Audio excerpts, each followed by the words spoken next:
Stabilité politique, baisse de l'immigration, confiance des investisseurs. Après 3 ans à la tête de l'Italie, Giorgia Meloni semble avoir réussi à faire taire les critiques qui fusaient avant son arrivée. On en aurait presque oublié les racines néo-fascistes de son parti.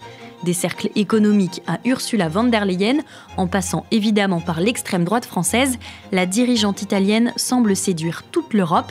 Mais que cachent ces résultats ? Je suis Charlotte Baris et vous écoutez Le vrai bilan de Meloni, une série originale de La Loupe, le podcast quotidien de l'Express, épisode 2, le paradoxe de l'immigration. Au début du mois de novembre 2022, Giorgia Meloni est à la tête du gouvernement italien depuis seulement quelques semaines.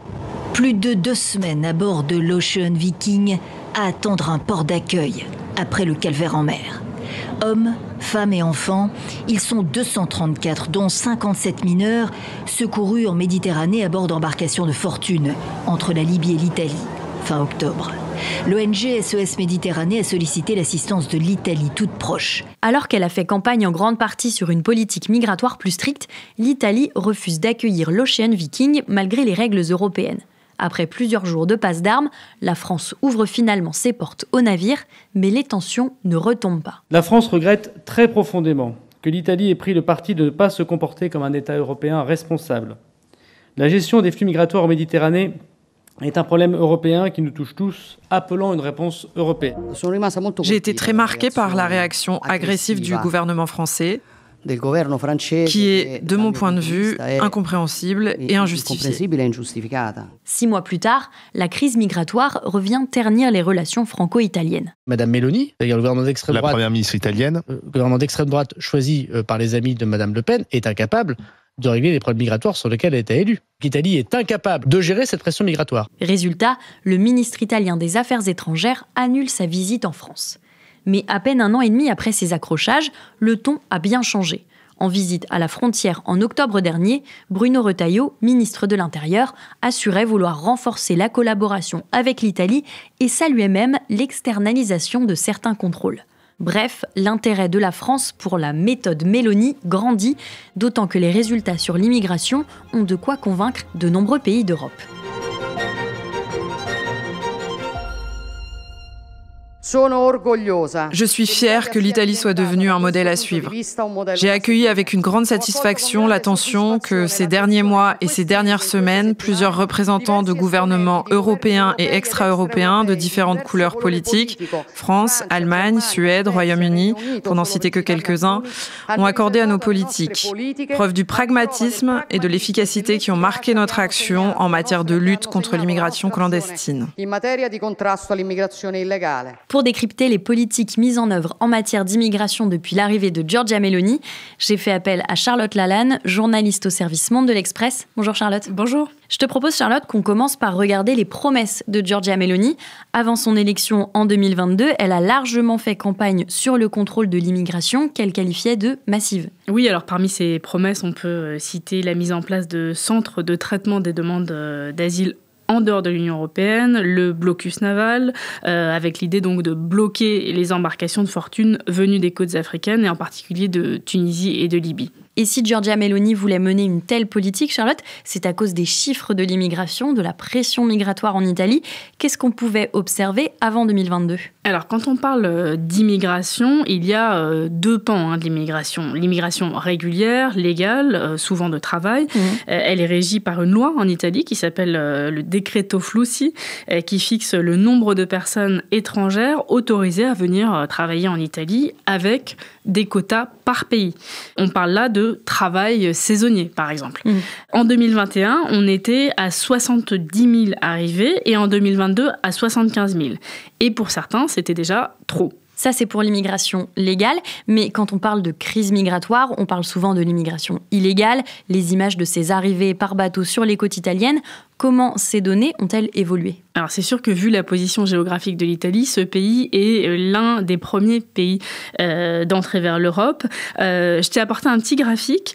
Ici, tu vois le pic de la crise migratoire autour de 2015. On a près de 180 000 arrivées de migrants par la mer, conséquence notamment de la guerre en Syrie. Et à ce moment-là, tous les jours, on entend parler de Lampedusa, des arrivées, mais aussi des naufrages dramatiques. La Méditerranée devient un cimetière. En 2015, 3770 hommes, femmes et enfants y meurent. Et ce chiffre est certainement sous-estimé puisque ces corps ne sont souvent pas retrouvés. Sur ce graphique que je t'ai apporté, on constate une baisse des arrivées par la mer en Italie entre 2017 et 2020. Par exemple, en 2019, on compte 12 000 arrivées par la mer. Et cette baisse, à quoi elle était due ? Alors, début 2017, l'Italie signe avec l'aval de l'Union européenne, un accord avec la Libye, précisément avec le gouvernement de Tripoli qui est soutenu par l'ONU, puisque à l'époque et toujours aujourd'hui, il y a 2 gouvernements rivaux. Et dans le cadre de cet accord, l'Union européenne et l'Italie ont dispensé des formations aux gardes-côtes libyens et leur ont fourni un appui logistique et financier. Tout cela pour retenir le maximum de personnes, pour les empêcher tout simplement d'atteindre les côtes européennes. Bref, c'est un peu cacher ces migrants que l'Italie et l'Union européenne ne sauraient voir. Alors, ce deal a fait baisser les arrivées, mais il faut voir à quel prix, puisqu'il y a eu quantité de témoignages de traitements inhumains et dégradants dans les centres de détention libyens. On parle de viols, de tortures, d'esclavage sexuel. Et puis, cette baisse aussi n'a eu qu'un temps. Après le Covid, de nouveau, on constate une montée des arrivées jusqu'à 130 000 environ en 2023. Et aujourd'hui, on en est où ? En 2024, plus de 65 000 personnes sont arrivées en Italie par la mer, selon le Haut Commissariat aux réfugiés des Nations Unies.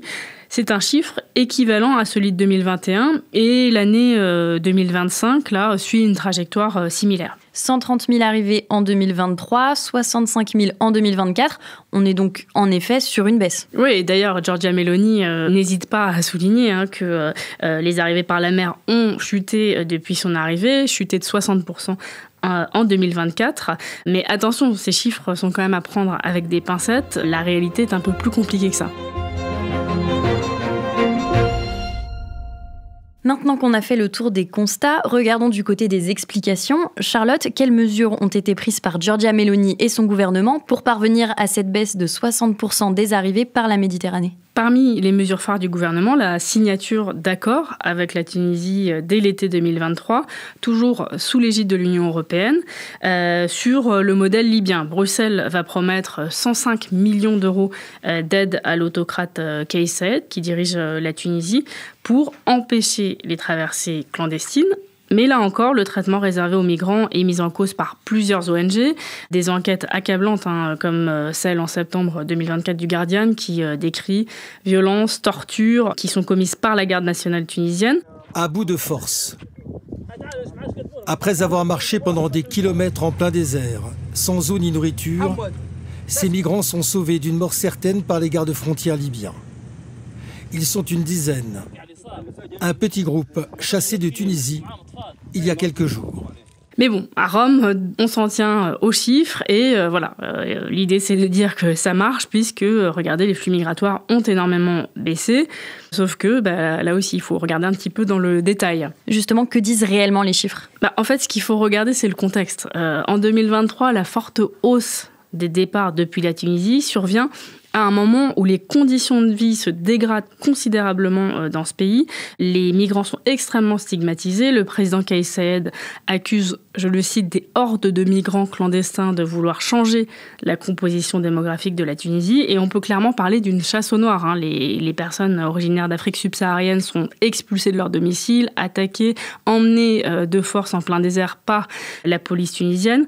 Et donc, dans ce climat de terreur, on a des rumeurs qui annoncent un durcissement des règles dans les ports, ce qui vraisemblablement a poussé beaucoup plus de gens que d'habitude à tenter le tout pour le tout et prendre un bateau pour l'Europe.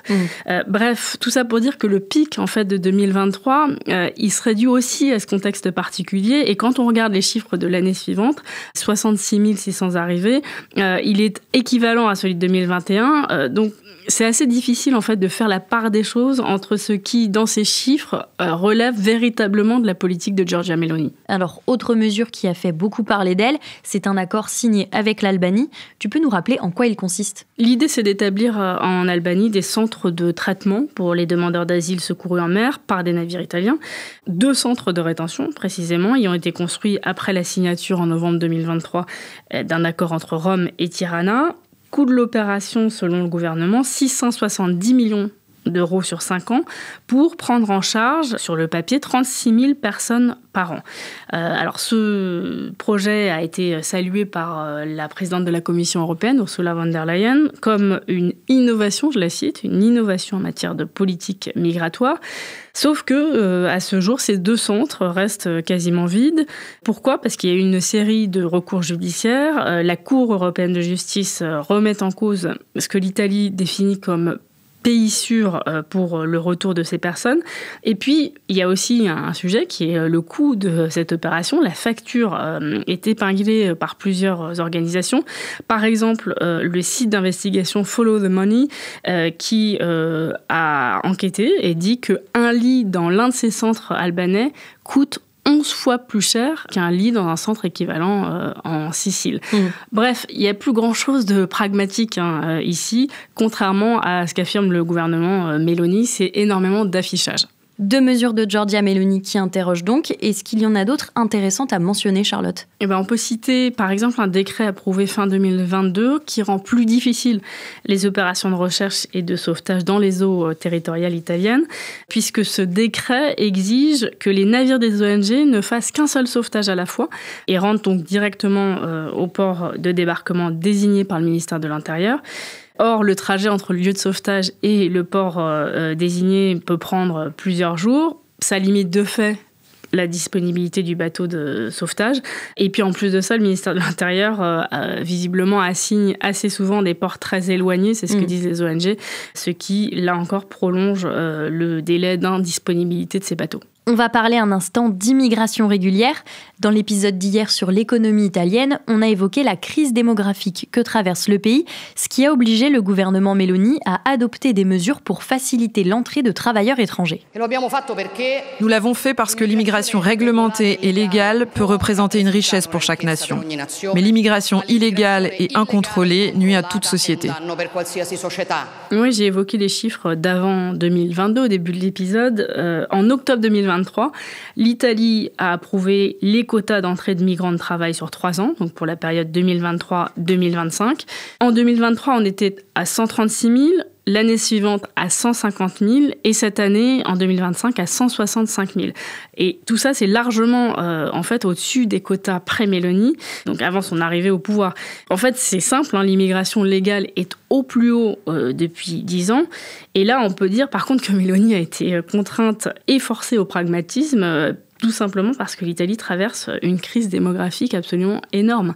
Non seulement les Italiens ne font plus assez d'enfants, mais en plus, beaucoup d'Italiens quittent leur pays pour aller travailler ailleurs.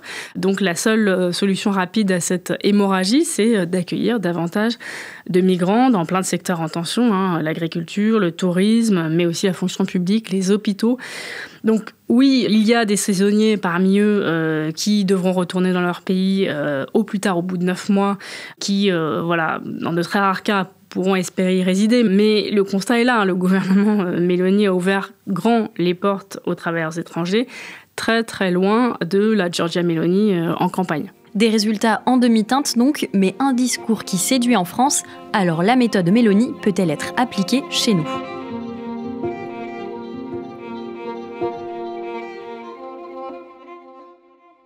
Nous devons transmettre clairement le message que nous sommes prêts, partout dans le monde, à assumer la responsabilité gouvernementale. Giorgia Meloni, en français, c'était il y a quelques jours lors d'un événement organisé par Marion Maréchal Le Pen.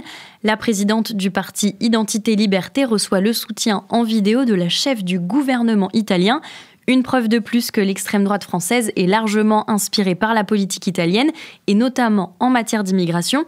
Charlotte, si on regarde du côté de la France, est-ce qu'on peut imaginer des mesures similaires à celles appliquées par Rome depuis 2022 ? C'est assez difficile de comparer les deux situations entre la France et l'Italie. On peut dire que le ministre de l'Intérieur démissionnaire, Bruno Retailleau, s'est dit intéressé par les centres offshore, comme en Albanie, notamment sur le sujet dont il a fait son cheval de bataille, c'est les OQTF, les obligations de quitter le territoire français.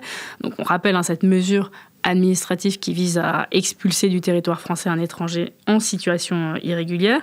On peut aussi évoquer la proposition de Laurent Wauquiez de créer des centres de rétention à Saint-Pierre-et-Miquelon. Donc là, on reste en France, mais c'est quand même une forme d'externalisation. On déplace le problème. Et d'ailleurs, on peut noter que la politique d'externalisation, c'est déjà quelque chose que, en quelque sorte, la France fait. Qu'est-ce que tu veux dire par là ? Déjà, je l'ai dit, la France, en tant que membre de l'Union européenne, a validé l'accord entre l'Italie et la Tunisie. Et puis ensuite, il y a un accord. Alors, c'est pas vraiment de l'externalisation à proprement parler, c'est plutôt une coopération, un partage de la gestion des flux migratoires entre le Royaume-Uni et la France. Le Royaume-Uni, on se rappelle d'ailleurs que le précédent gouvernement avait signé un accord, cette fois avec le Rwanda, pour sous-traiter les demandes d'asile, accord qui n'a jamais fonctionné parce qu'il pose d'énormes problèmes juridiques. Il a été contesté à plusieurs reprises devant les tribunaux et finalement abandonné par le nouveau Premier ministre travailliste Keir Starmer. Comme en Italie, on évoque beaucoup chez nous en France la question des métiers en tension. On a des chiffres justement concernant cette immigration légale ? Pour 2023 et 2024, la France se situe loin devant l'Italie en matière d'immigration de travail. En 2023, la France a délivré plus de 53 000 autorisations de séjour au titre de travail. L'Italie n'en accordait que 17 000. Donc oui, c'est très clairement un sujet en France et on voit bien que la droite et l'extrême droite française comptent bien prendre exemple sur l'Italie, malgré des résultats en demi-teinte comme on vient de le détailler. Merci beaucoup Charlotte pour tes explications et à bientôt. À bientôt. Charlotte Lalanne, journaliste au service Monde. Ce grand dossier sur l'Italie, il est disponible sur le site de l'Express. Profitez-en, chers auditeurs, le premier mois d'abonnement est en ce moment au prix d'1 €. Demain, notre série se poursuit. Nous allons évoquer le succès de Giorgia Meloni sur la scène diplomatique. Pour ne pas rater cet épisode, rendez-vous sur votre plateforme d'écoute, par exemple Spotify, Castbox ou Deezer. Le vrai bilan de Meloni est une série originale de La Loupe, le podcast quotidien de l'Express, réalisé par Jules Cros.